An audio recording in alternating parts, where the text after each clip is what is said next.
नाम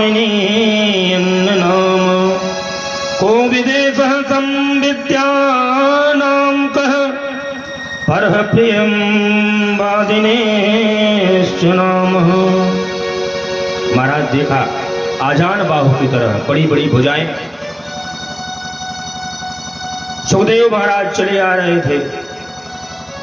समस्त जितने अमलात्मा विमलात्मा वहां योगी विराजमान थे सब खड़े हो गए। सब खड़े होकर के उनका सत्कार किया। महाराज आग्रह किया, सुंदर चौकी पे आसन दिया, विराजित हुए। सो महाराज सन्मुख परीक्षित जी विराजमान हो गए।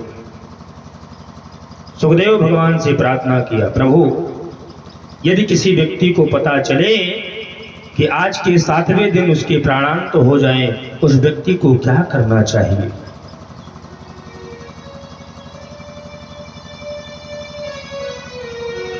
सुखदेव भगवान ने बड़े प्रसन्न हुए, कहा बड़ी उत्तम बात आपने पूछी महाराज परीक्षित।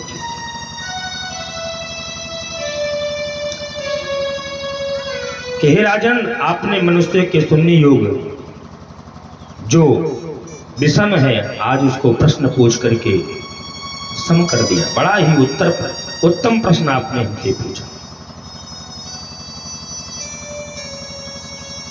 यदि किसी मनुष्य को इस मृत्युलोक में जन्म लाभ परम पुंसान्ते नारायण,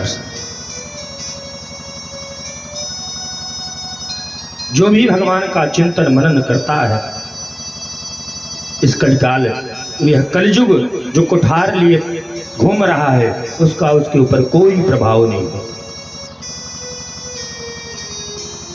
तुम भगवान श्रीमद् भागवत कथा का रसास्वादन करो। साप्ताहिक तुम्हारे जितने पाप ताप सब नष्ट हो जाएंगे।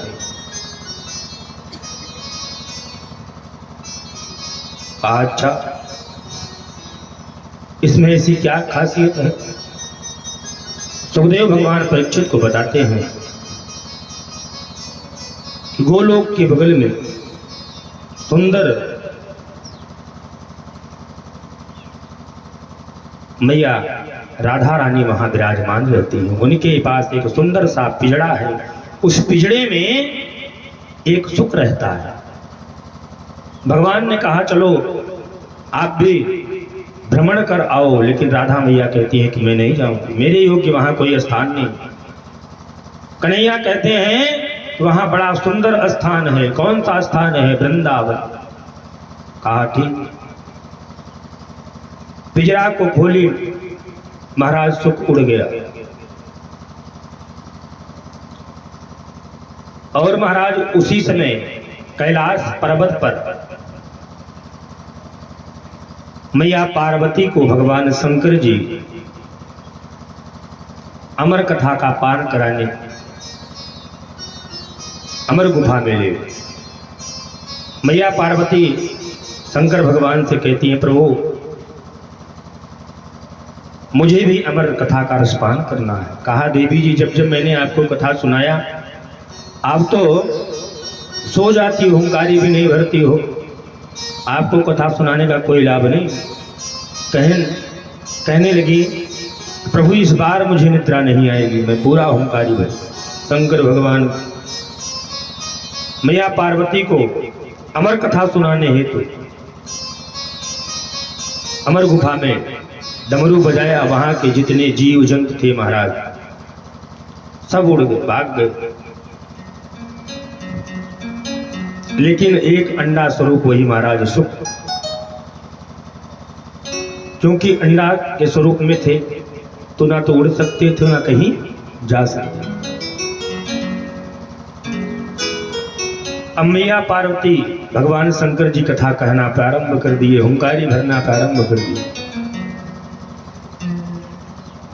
महाराज प्रथम स्कंद से लेकर के 10वें स्कंद की कथा जब पूर्ण हुई, ऐसी के बीच में मैया पार्वती की आंख खुल गई। महाराज हुंकारी भी बंद हो गई बीच में। अब तो महाराज जो अंडा स्वरूप था वह सुग्गा स्वरूप हो गया, क्योंकि अमर कथा का पान कर रहा है महाराज, कोई साधारण कथा नहीं।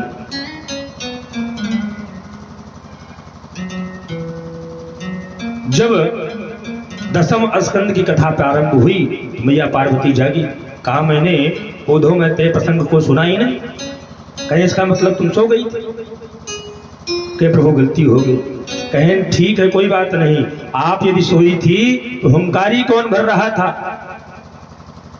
देखा बगल के कोडर में महाराज सुख वही हुंकारी भर रहे थे। भगवान शंकर जी कुपित हो गए, तुरंत त्रिशूल को उठाया उनके पीछे छोड़ दो। आगे आगे सुख, पीछे पीछे त्रिशूल। महाराज उसी वक्त वेदव्यास की पत्नी दिव्यानी जमाई ले रही थी और सूक्ष्म शरीर पकड़ करके उनके मुख के माध्यम से गर्भाशय पहुंच गए। अब भाई शंकर भगवान का त्रिशूल किसी की हत्या तो नहीं कर सकता, केवल उसी का कर सकता था। वेदव्यास जी ने उनको वहां से वापस किया। अब इधर महाराज 1 वर्ष बीता, 2 वर्ष बीता, 3 वर्ष बीता, 4 वर्ष। प्रत्येक दिन दिव्यानी और वेदव्यास जी महाराज निवेदन करते, प्रभु तो निकल जाओ, बाहर निकल जाओ। लेकिन सुखदेव महाराज कहते नहीं, मैं बाहर नहीं आऊंगा। क्यों? क्योंकि भगवान नारायण की माया मुझे ग्रसित कर लेगी, इसीलिए मैं बाहर नहीं आऊंगा। कहे कुछ कोई ग्रसित नहीं करेगा। कहा नहीं, पहले आप वचनबद्ध कन्हैया से करके आओ। वेदव्यास जी जाकर के कन्हैया से कहते हैं, मेरे पत्नी के गर्भ में जो पुत्र है वो बार बार आपका ही नाम लेता है कि नारायण की जो माया है मुझे व्याप्त कर लेगी। माया ना व्याप्त करे, अगर वो वचन देते हैं तो मैं बाहर आऊंगा। महाराज हुआ वही, कन्हैया ने वचन दिया, कहा उनको माया नहीं व्यापी। 12 वर्ष के बाद सुखदेव भगवान गर्भ से बाहर आए और जैसे बाहर आए महाराज वैसे बगैर वस्त्र के आगे आगे चले जा रहे।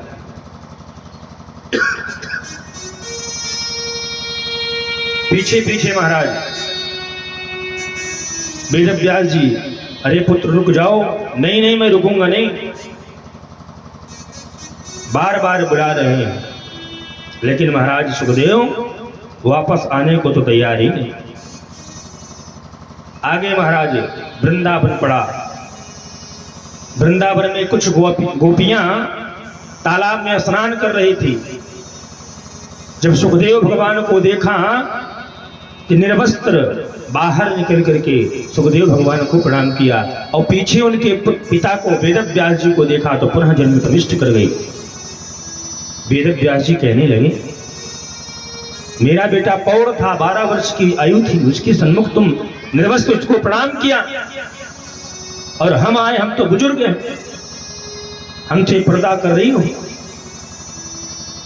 गोपियां कहने लगी, प्रभु आपको भेद और वेदा का ज्ञान है, उस बालक को उसका ज्ञान नहीं है, इसीलिए उसको प्रणाम किया। वेदव्यास जी कहने लगे कि जिस जल में आप प्रविष्ट किए हैं इसके अधिष्ठाता कौन है? वरुण, वह भी पुरुष। श्राप दिया, आज के बाद स्त्रियों कभी भी निर्वस्त्र जल में स्नान नहीं करना, दोष लगेगा।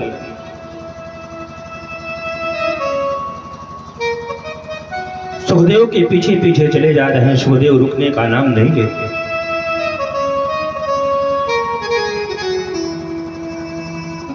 कुछ अपने बालकों को जंगल में जाकर भिजवा दिया। कहा तुम यहां भगवान कृष्ण के श्लोकों का गुणानुवाद करना। बालक वहां वरहा पीड़ा नटवरह वपु कर्णयो कर्णकारकः इस श्लोक का गायन करे। इतना कह करके चुप हो गए। सुखदेव भगवान ऐसे वाक्य को सुने तो बालकों से पूछने लगे, बताओ जिनकी इतनी सुंदर छवि है उनकी आगे की कथा कहो, आगे का श्लोक कहो। लेकिन महाराज बालक कहने लगे कि मेरे गुरु जी ने इतना ही ज्ञान दिया। कहे कौन है आपके गुरु? बताया, कहा चलो हम दिखाएं। जो पिता अपने पुत्र को बार बार सुखदेव रुक जाओ ठहर जाओ कहता था, आज वह स्वयं पुत्र पिता के पास आ गया। वेद व्यास जी पूरी श्रीमद् भागवत की कथा सुखदेव भगवान को सुनाई। सुखदेव भगवान आज वही कथा महाराज परीक्षित को रसास्वादन करा रहे हैं। ब्रह्मा जी नारद जी को बता रहे हैं भगवान के विभिन्न अवतार हैं। 23 अवतार हो चुका है, 24वां अवतार भगवान का होगा कल्कि के रूप में। नारद जी पूछने लगे ब्रह्मा जी से भगवान के कौन कौन से अवतार हैं। लोकत्रयश्च महती मह स्वयंभो मनुनानुदः।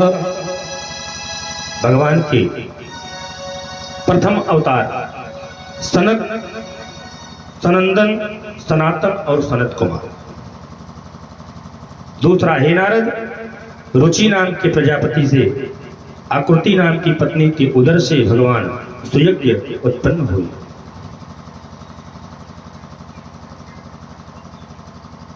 भगवान ने अपनी दक्षिणा नाम की भार्या से स्वयं नाम के देवता को पैदा किया। पीछे इनका नाम ही हरि पड़ा। तीसरा महाराज, कर्दम प्रजापति के घर देवहूति के उदर से अपनी 9 बहनों के साथ में श्री कपिल भगवान प्रकट हुए। चौथा, हे नारद, अनंत भगवान सकल यज्ञ में 12 का शरीर धारण किया, जिससे हिरणाक्ष को मारा। हिरणाक्ष ने पृथ्वी को पाताल में ले जाकर के छिपा दिया। पांचवा महाराज, अत्रि ऋषि के यहाँ भगवान दत्तात्रेय रूप में पैदा हुए। छठा महाराज,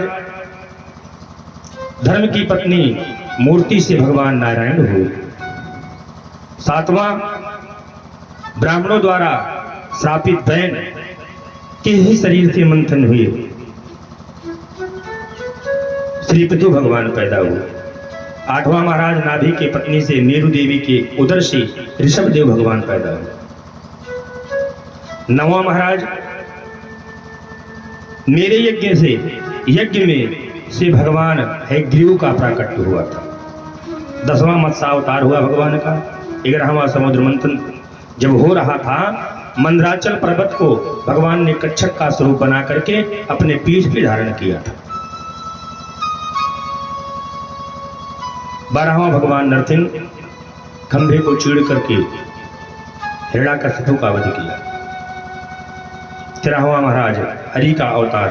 14वां वामन अवतार।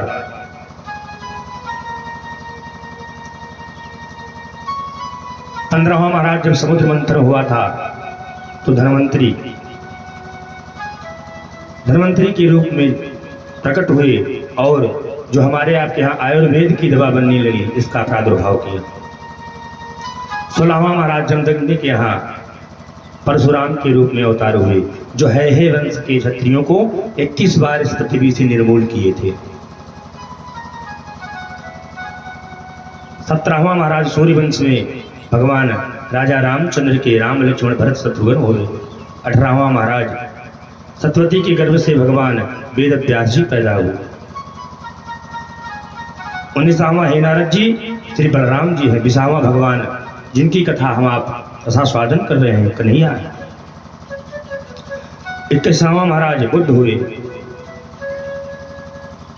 22वां मोहिनी का रूप धारण किया। 23वां हंस का और 24वां महाराज अब कल्कि का स्वरूप भगवान नारायण धारण करें। सुखदेव भगवान पूछते हैं, सुखदेव भगवान से महाराज परीक्षित पूछते हैं, प्रभु आपने इतनी कथा का रसास्वादन कराया, मैं एक कथा आपसे और रसास्वादन करना चाहता हूं। जीव जब गर्भ में आता है उसकी क्या यातना होती है? वह क्यों बार बार तड़पता है?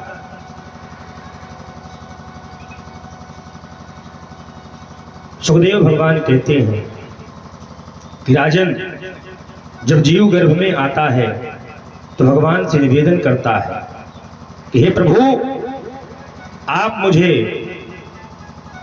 इस नरक से बाहर करो, मैं आपका चिंतन मनन करूंगा। फिर भी भगवान नहीं कहते, कहते हैं तो सुधरेगा नहीं, पहले भोग ले। वह जीव खून पीता है महाराज, मांस खाता है, उसी गर्भ में रहता है, भगवान से बार बार आग्रह निवेदन करता है, प्रभु अब तो बाहर कर दो, मैं आपका चिंतन करूंगा, मनन करूंगा। 9 महीने बाद जब वह जीव बाहर आता है तो लोग, माताएं भी कहती होंगी, इस कोई के बालक रोता नहीं। जिसका बालक रोता है महाराज, भगवान के पांस मारे जाते हैं उसके ऊपर, दिखता नहीं पांस, भगवान के अस्त्र दिखते नहीं महाराज। पांस जब लगता है तो बालक रोने लगता है, कहां कहां करके आवाज आती है। पांस मारते हैं भगवान, कहते हैं अब तो लो। कहता है कहां प्रभु, मैंने आपका कहा ही नहीं था, अब तो मैं आ गया बाहर। कहे ठीक है बेटा, सबसे बड़ा नरक तुझे मैं दे रहा हूं, झेल। 1 वर्ष 2 वर्ष तक ना तो मुंह में दांत रहता है, ना तो सिर में अच्छे से बाल रहते हैं महाराज। अपने पैर से चल नहीं सकता, गूंगा की तरह बोलता है महाराज। धीरे धीरे वह बड़ा होता है। अगर जीवन पूरा यापन कर लिया महाराज, तब तो जिस प्रकार से बालक जन्म लेता है उस प्रकार से पुंग होगा। अगर नहीं लिया, बड़ा हुआ महाराज, ज्ञानी हो गया, पढ़ लिख करके विद्यालय में, अब तो महाराज सब कुछ भूल गया। अब तो उसके जैसा कोई है ही नहीं। उस जीव, अब वह भगवान को भूल गया, कहा भगवान को हमने बनाया, भगवान को हमने सृजित किया, ऐसा कहता है।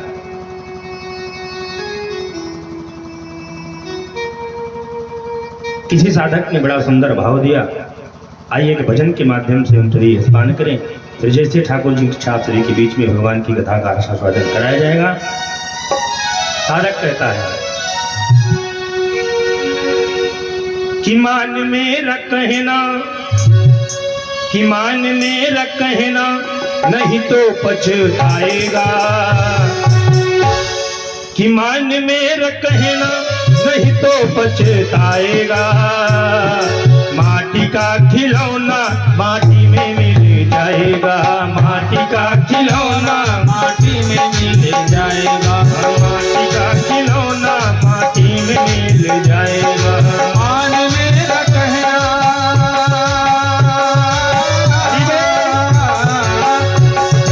मान मेरा कहना, नहीं तो पछताएगा। माटी का खिलौना माटी में मिल जाएगा, माटी का खिलौना माटी में मिल जाएगा।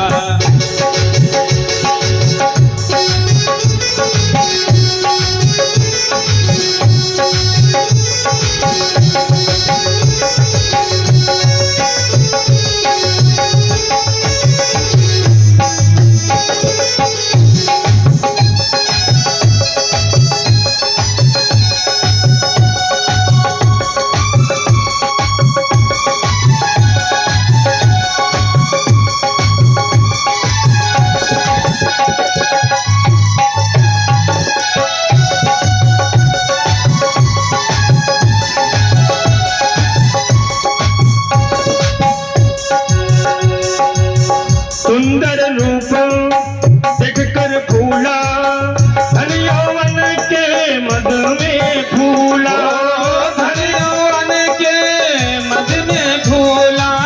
सुंदर रूप देखकर फूला, धन यौवन के मद में फूला, धन यौवन के मद में फूला। एक दिन हंसा, एक दिन हंसा अकेला उड़ जाएगा। यहाँ के भक्तों को अच्छा नहीं लग रहा है, क्यों अच्छा नहीं लग रहा? अरे महाराज, सुंदर भगवान ने 2 हाथ दिए हैं, सो ताली बजाइए, कम से कम हमें भी तो पता चले हम कुछ कह रहे हैं। न पुरानी कहावत की बात की नरू बरे और पड़रू कि मान मेरा कहना नहीं तो पछताएगा, मान मेरा कहना नहीं तो पछताएगा। माटी का खिलौना माटी में मिल जाएगा, माटी का खिलौना माटी में मिल जाएगा, माटी का खिलौना माटी में मिल जाएगा, माटी का खिलौना माटी में मिल जाएगा। मान मेरा कहना नहीं तो पछताएगा, मान मेरा कहना नहीं तो पछताएगा। माटी का खिलौना माटी में मिल जाएगा, माटी का खिलौना माटी में मिल जाएगा।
पत्नी पति पितयरु माता सखा मित्र सहोदर भ्राता, सखा मित्र सहोदर भ्राता।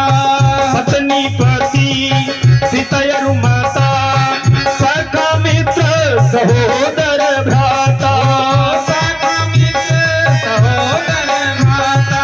क्षण भर में नाता, क्षण भर में नाता सभी का छूट जाएगा। माटी का खिलौना माटी में मिल जाएगा, माटी का खिलौना माटी में मिल जाएगा। मान मेरा कहना नहीं तो पछताएगा, मान मेरा कहना, मान मेरा कहना नहीं तो पछताएगा। माटी का खिलौना माटी में मिल जाएगा, माटी का खिलौना माटी में मिल जाएगा।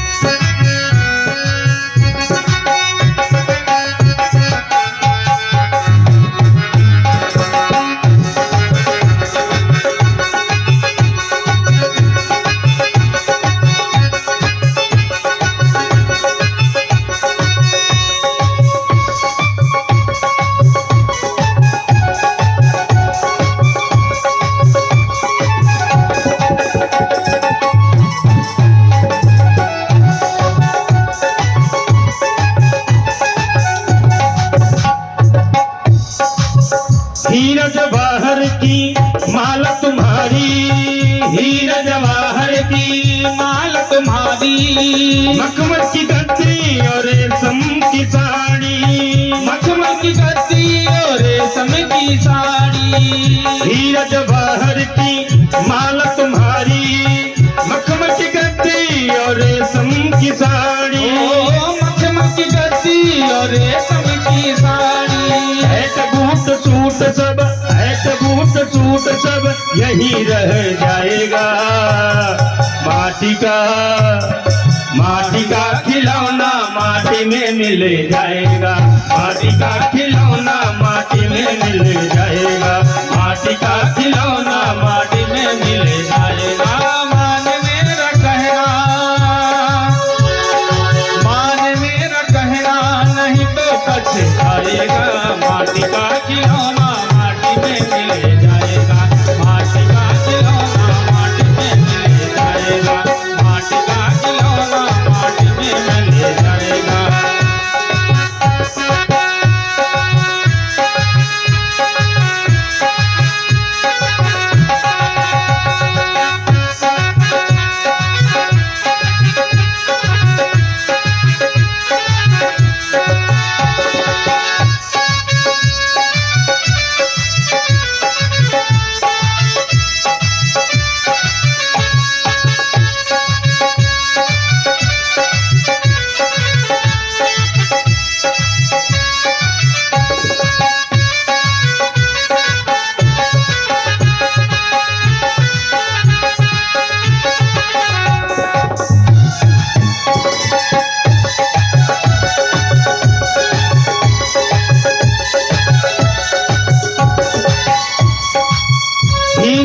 जन्म गवाए दियो सोए सोए, हीरा को जन्म गवाई दियो सोए सोए, फिर पछतात दीवाने कहे रोए रोए, फिर पछतात दीवाने कहे रोई रोई, हीरा को जन्म गवाए दियो सोए सोए, फिर पछतात दीवाने कहे रोए ओ रोए।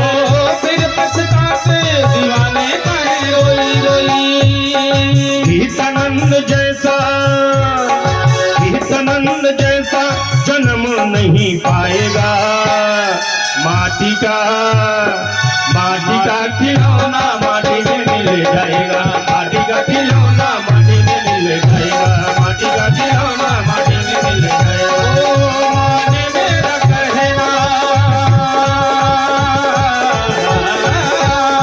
हरि बोल। माने मेरा कहना, नहीं तो पछताएगा, माटी का खिलौना माटी में मिल जाएगा, माटी का खिलौना माटी में मिल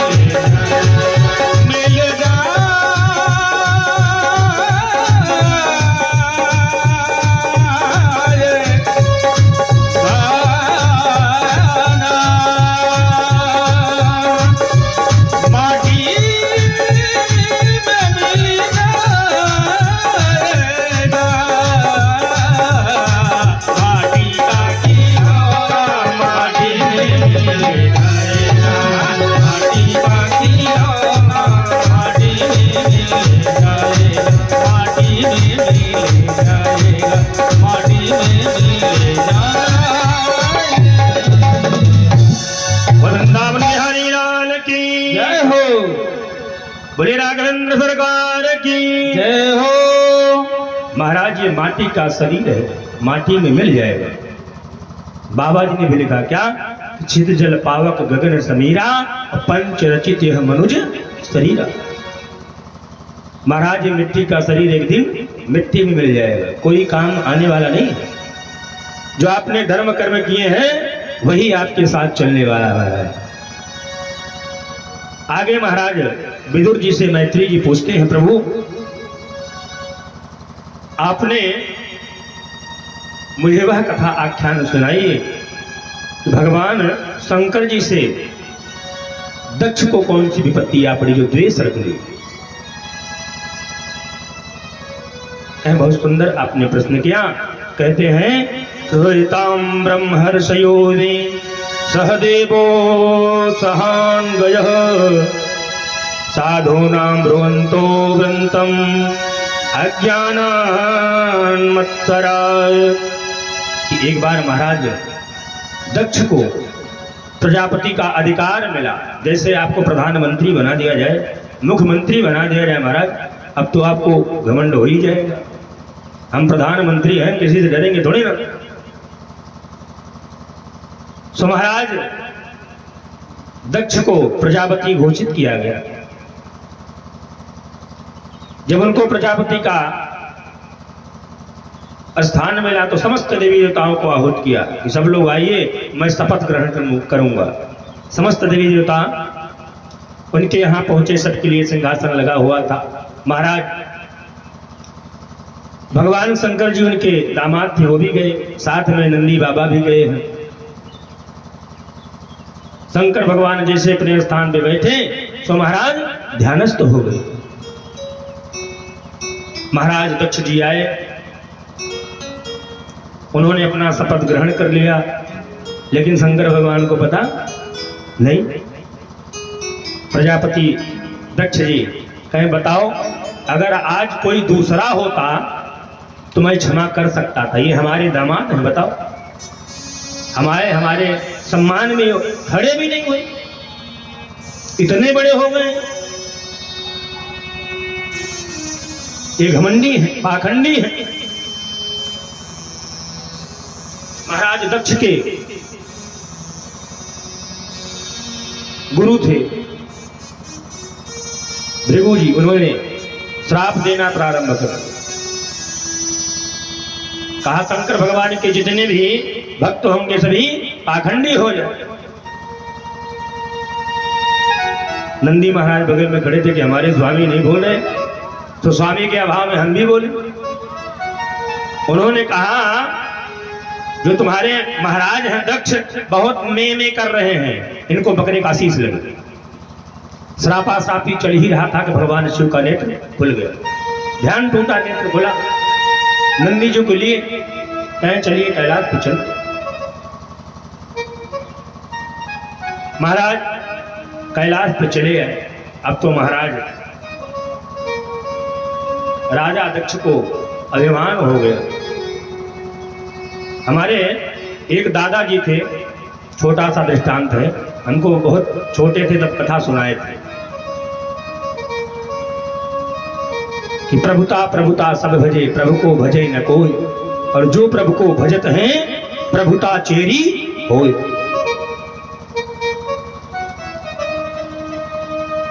हमारे दादाजी ने बताया बेटा एक बार एक जंगल में शेर, जंगल का राजा शेर होता है, किसी कारणवश शेर का प्राणांत हो गया। तो शेर से छोटा जो होता है उसको क्या बोलते हैं आपके यहाँ? सियार, उसका कुछ नाम है। वो भी ऐसे खाना की तरह होता है, छोटा वाला सियार। तो भाई अब सभी जब शेर पूर्ण हो गया तो कहे राजा की आवश्यकता होगी, प्रजा कैसे चली। तो हमारे यहाँ लड़ियावा सियार कहा जाता है, छोटे छोटे होते हैं। उनको बुला करके भाई क्योंकि कहें कि राजा के बाद राजा तो रहे नहीं, इन्हीं को राजा बनाया जाए। कहें इनके जैसे तो बहुत हैं। कहें तब कहें एक काम किया जाए, इनके पूंछ में एक डंडी बांध दी जाए तो पहचाने जाएंगे भाई यही राजा जी हैं। अब महाराज प्रभुता पा गए, राजा हो गए। अब तो जंगल से उनका मन हटने लगा। एक दिन किए क्या, सुबह हुई, पहुंच गए गांव में। महाराज गांव के ग्राम सिंह देखे, कहे अच्छा इतनी हिम्मत तुम्हारी, जंगल छोड़ के हमारे गांव में। दौड़ा लिए ग्राम सिंह महाराज राजा जी को। रानी जी भी साथ में गई थी विहार करने, घूमने। दोनों भगे वहां से जंगल में। महाराज भागते भागते रानी जी तो गुफा में प्रविष्ट कर गई, क्योंकि ग्राम सिंह अर्थात कुत्ते पीछे पड़े हुए थे। महाराज राजा जी आधा घुस गए, लेकिन जो डंडी थी वो पीछे रुक गई। महाराज अब रानी जी कह रहे जल्दी आ जाओ, ग्राम सिंह खा जाएंगे। अरे देवी जी कैसे आए, जो मुझे अध्यक्षी मिली है वो तो पीछे हो गई, अटक गई, अब कैसे घुसे अंदर। महाराज ग्राम सिंह पहुंचे और उनको गोविंदाए नमो नमः कर दी। तो प्रभुता पाए जाए मद माने। प्रभुता पा जाने के बाद, पद पा जाने के बाद अहंकार कभी नहीं करना चाहिए। आपने कैसा कर्म किया जो आपको सुंदर इतना शरीर मिला।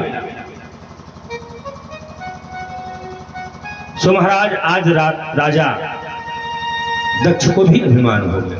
बाबा जी ने रामचरितमानस में भी लिखा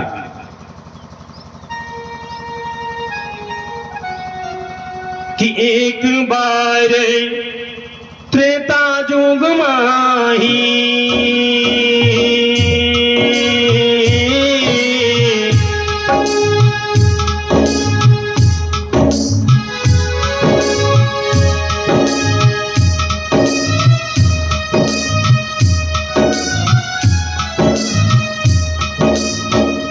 एक बार त्रेता में भगवान शंकर जी को कथा सुनने की लालसा हुई, तो मैया सती को भी साथ ले गए। कुंभज ऋषि जो घड़े से पैदा हुए, तो मैया सती कहीं क्या चलेंगे, आप तो कथा सुना रहे। कहे नहीं नहीं देवी जी एक बार चलिए हम लोग भी कथा सुनाएं। कहे नहीं कथा नहीं सुनने चलेंगे। कहे नहीं चलिए। शंकर भगवान मानो आज हमें आपको एक उपदेश दे रहे हैं, कथा सुनने जाना चाहिए तो कैसे जाना चाहिए। जब कथा सुनने जाने लगी मैया सती, तो इधर नारद जी बाबा गोस्वामी तुलसीदास ने 3 उपाधियां लगा दी। कौन कौन सी उपाधि लगाई? संग सती जग जननी भवानी, पूजे हो ऋषि अखिलेश्वर जानी। संग सती जग जननी भवानी। सती तो जा ही रही है, जग की माता, और भवानी माने कन्या, राजा दक्ष की कन्या भी जो पुत्री है। तीन उपाधियां लगा दी महाराज। कहां जा रही है महाराज? कथा सुनने के लिए। जब 3 उपाधियां लगा दी महाराज, तो सती मैया और थोड़ा सा पा गई प्रभुता।